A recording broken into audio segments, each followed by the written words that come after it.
Subscribe to my channel and hit the bell icon so you never miss any video from my channel. ہے جناب ختمی مرتبت کا ہمارا یہ عقیدہ ہے کہ خود پیغمبر کی بھی شہادت ہے. اب اس کی تفصیل میں نہیں جاؤں گا. معصوم کا فرمان ہے کہ ہم میں سے کوئی ایسا نہیں ہے کہ جو دنیا سے یا زہر سے نہ جائے یا پھر تلوار کے وار سے نہ جائے. تو ختمی مرتبت کو بھی حجت الوداع سے واپسی پہ زہر دیا گیا. عزیزان گرامی، اب اس کی تفصیل میں میرا یہاں پہ موضوع نہیں کہ میں اس کی تفصیل میں جاؤں، لیکن عزیزان گرامی، ائمہ علیہ السلام نے فرمایا کہ جب آپ کو وہ زہر دے دیا گیا اور پیغمبر نے خبر دے دی کہ مجھے زہر دے دیا گیا ہے، اب آپ سے میں سوال کروں گا کہ وہ جو پیغمبر اسلام کی سب سے محبوب ہستی ہیں جناب فاطمہ الزہرا، ان کے دل پہ کیا گزر رہی ہوگی جن کو پیغمبر نے راستے میں خبر دی. اور ازواج کہتی ہیں رسول خدا کی کہ پورے راستے پھر سیدہ روتی چلے آئیں. کسی بیٹی کے لیے باپ کی شہادت کی خبر برداشت کرنا بہت مشکل ہوتا ہے. میں نے ایک جملہ 2-3 شب پہلے پیش کیا تھا جناب ابراہیم کا، کہ جب خلیل خدا سے بھی سوال کیا جناب جبرائیل نے کہ اے اللہ کے خلیل، اللہ نے آپ کو اپنا دوست کہا ہے، کوئی حسرت ہے؟ کہا ایک حسرت ہے. کہ کون سی حسرت ہے؟ کہا کاش اللہ مجھے ایک بیٹی دے دیتا، کیونکہ باپ کے جنازے کی زینت بیٹیاں ہوا کرتی ہیں. جس طرح سے بیٹیاں روتی ہیں ویسے کوئی نہیں رو سکتا. آج میں تفصیل سے مصاحب کو پیش کرنا چاہتا ہوں. اگر 15-20 منٹ مصاحب کے لیے لوں تو کوئی رونے میں بخل نہ کرے. آج کوئی تھک کے نہ روئے. آج کائنات کی رحمت کی شب شہادت ہے، شب وصال ہے. تب جناب سیدہ سے متعلق سوچئے گا. ختمی مرتبت نے کہا، کیا فرمایا جناب ختمی مرتبت نے؟ کہا سیدہ مجھ سے سب سے پہلے آپ آ کے ملے گی. بی بی نے کہا اب میں نے آنسوؤں کو خشک کر لیا بابا، مجھے آپ کی جدائی کا غم تھا کہ آپ سے جدا ہو رہی ہوں. اب مجھے کوئی غم نہیں، میں آپ سے قریب جلدی آ جاؤں گی. عزیزان گرامی، اب ذرا تصور کیجئے گا، میں تمہیداً جو جملے پیش کرنا چاہتا ہوں. جناب سیدہ کو جب خبر دی نا پیغمبر اسلام نے مجھے زہر دے دیا گیا ہے، تو بار بار جناب سیدہ قریب آتی. کہا بابا آپ کے سینے میں تکلیف ہوگی، زہر دے دیا گیا ہے. کہا بیٹی جب زہر دے دیا جاتا ہے نا تو کلیجے میں تکلیف ہونے لگتی ہے. عزیزان گرامی، پھر پیغمبر اسلام نے دونوں نواسوں کو دیکھا. کہا میری لخت جگر، تمہیں ان دونوں کا غم دیکھنا ہوگا. کہ روز قیامت جب تم تشریف لاؤ گی نا میدان محشر میں، بیٹی ایک کا جگر نظر آئے گا، دوسرے کی رگیں نظر آئیں گے. اب پیغمبر کیسے خبر دے رہے ہوں گے بیٹی کو؟ کہ ایک کا جگر نکلتا نظر آئے گا، آج رات جگر کی ہے نا، کہ دوسرے کی رگیں کٹتی نظر آئیں گی. بی بی نے بہت تڑپ کے یاد کیا، دونوں بیٹوں کو دیکھا. کہ بابا اس کی رگیں اور اس کا جگر، ہاں بیٹی حسن مجتبیٰ کا جگر نظر آئے گا، حسین کی رگیں کٹتی ہوئی نظر آئیں گی. عزیزان گرامی، بی بی کیسے یاد کرتی ہوں گی؟ بار بار کسی کے جگر پہ ہاتھ رکھتی ہوں گی، بار بار کسی کی رگوں پہ ہاتھ رکھتی ہوں گی. بس میں جملوں کو یہاں پہ روک کے پیش کر رہا ہوں. عزیزان گرامی، ایک ایسا وقت آیا، ختمی مرتبت کے آخری ایام تھے، آج کی شب تھی، کہ بار بار دونوں نواسے آ کے سینے سے لگ جاتے تھے. جب دونوں نواسے سینے سے لگتے تھے نا تو ایک مرتبہ جناب سیدہ آئیں. کہا میرے جگر کے ٹکڑوں، اے حسن اے حسین، نانا کے سینے پہ مت جاؤ، میرے بابا کے سینے میں تکلیف ہے. ایک مرتبہ ختمی مرتبت نے آواز دی کہ سیدہ میرے نواسوں کو آنے دو.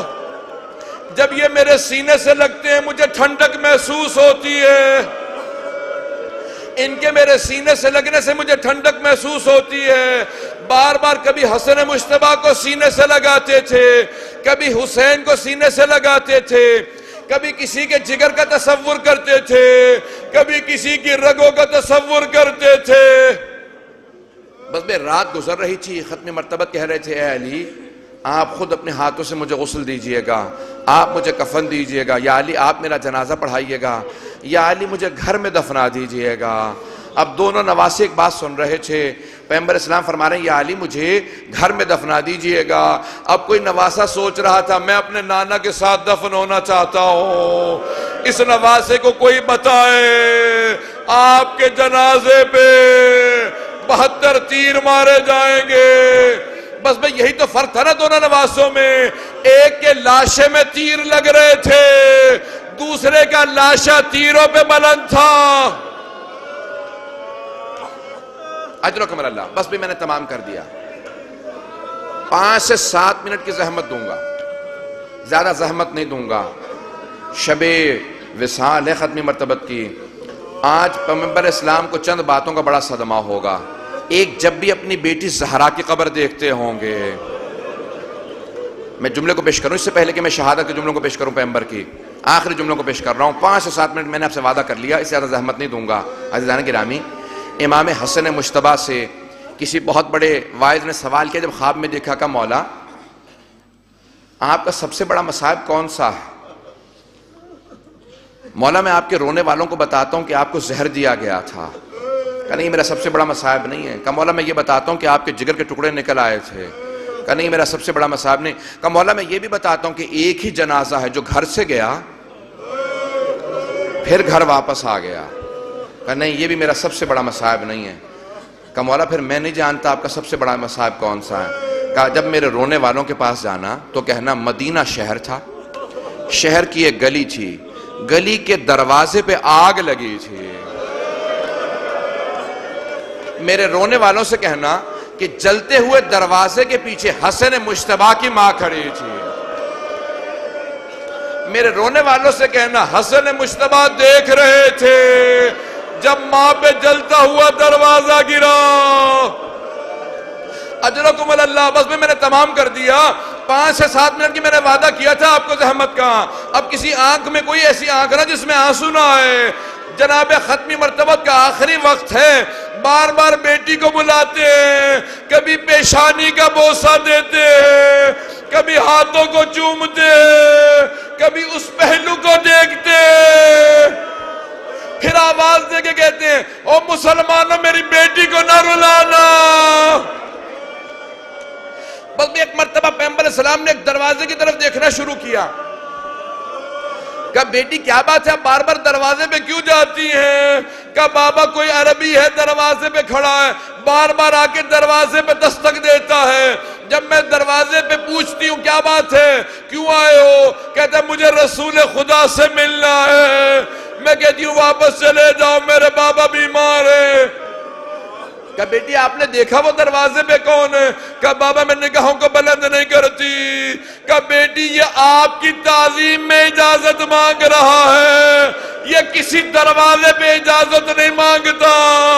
بیٹی یہ ملک الموت ہے، بیٹی یہ ملک الموت کسی دروازے پہ اجازت نہیں مانگتا، بغیر اجازت کے آتا ہے. اور مسلمانوں جناب سیدہ کے دروازے پہ ملک الموت بھی اجازت لے کے آتے. کوئی دروازے پہ آگ نہ لگانا.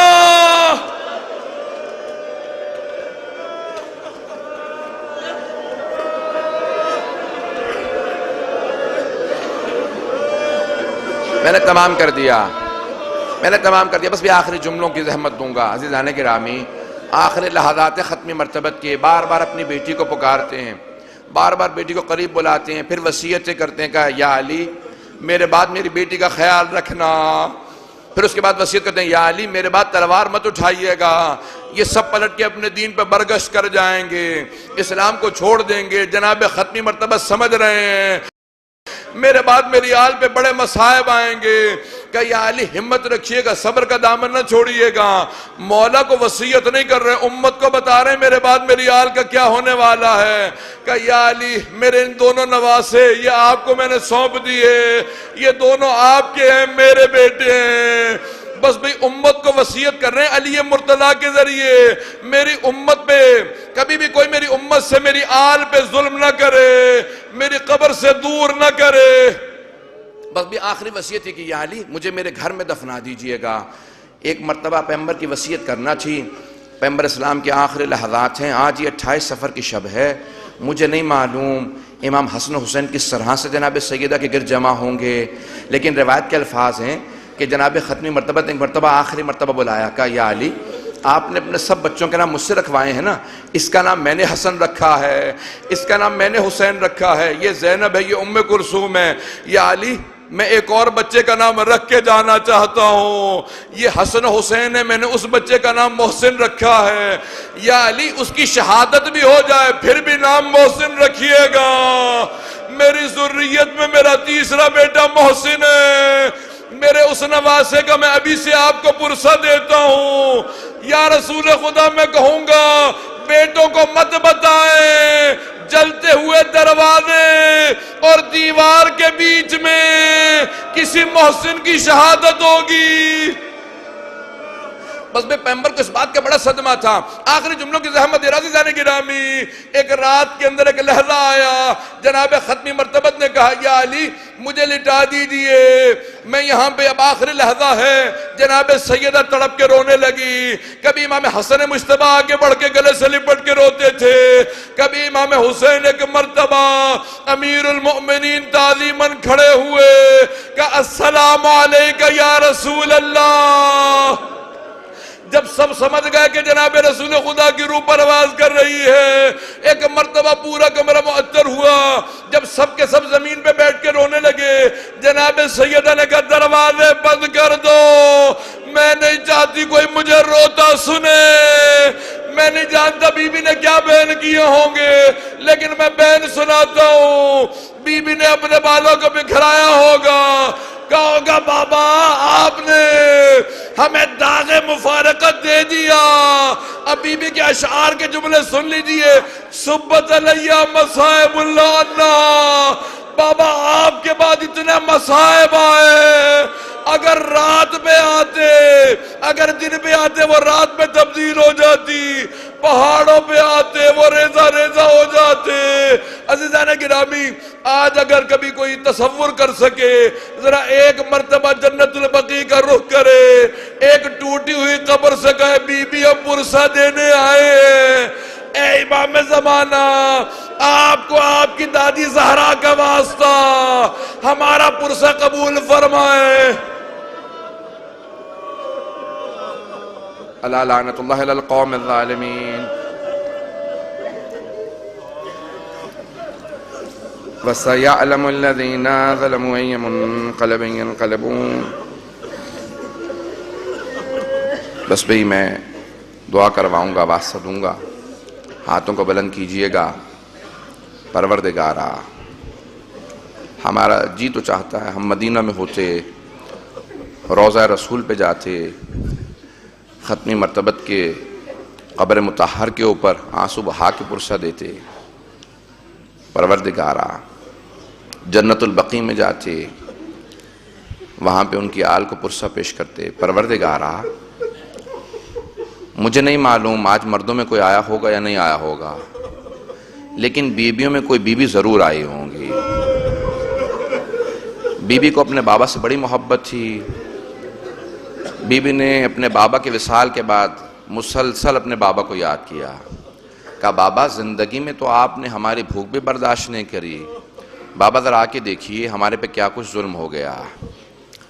لیکن میں ایک مرتبہ جملہ کہوں گا، یا رسول اللہ آپ کی عظمتوں کو سلام ہو، بڑی تعظیم سے امیر المؤمنین نے آپ کا جنازہ پڑھایا، بڑے اہتمام کے ساتھ غسل و کفن کا اہتمام کیا، خود سے امیر المؤمنین نے جنازہ پڑھایا اور خود سے اہتمام کیا، قبر مطہر کے اندر جسد مطہر کو امیر المؤمنین نے قبر میں اتارا۔ لیکن یا رسول اللہ ذرا ایک مرتبہ کربلا میں آ کے دیکھیے، آپ کے ایک نواسے کا لاشا پڑا ہے۔ یا رسول اللہ 11 محرم کو اس لاشے پہ گھوڑے دوڑائے گئے۔ یا رسول اللہ کوئی دفنانے والا نہیں تھا، لاشے پہ تیر لگے ہوئے تھے، اور بار بار جب بیبیاں دیکھتی تھیں تو مدینے کا رخ کر کے کہتی تھی صلی علیکہ ملک السما، نانا ملائکہ نازل ہوئے تھے آپ کا جنازہ پڑھنے کے لیے، ھذا حسین مرمل بالدماء، نانا یہ آپ کا نواسہ حسین پتھروں کے اندر۔ میں آخری واسطہ پیش کر رہا ہوں، پروردگارہ واسطہ اس لحظے کا، ہاتھوں کو بلند کیجئے گا۔ پروردگارہ آج کوئی اپنے لیے دعا نہ مانگے، آج ختمی مرتبت کا وصال ہے نا، کوئی اپنے لیے دعا نہ مانگے۔ آج کس کے لیے دعا مانگیں گے؟ آج ظہور امام زمانہ کے لیے، کہ ہر ظلم کا بدلہ لیں امام زمانہ ظہور فرما کے۔ ہاتھوں کو بلند کیجئے گا، آئیں بھئی ایک صرف کہوں گا، پروردگارہ ظہور امام زمانہ میں تعجیل فرما۔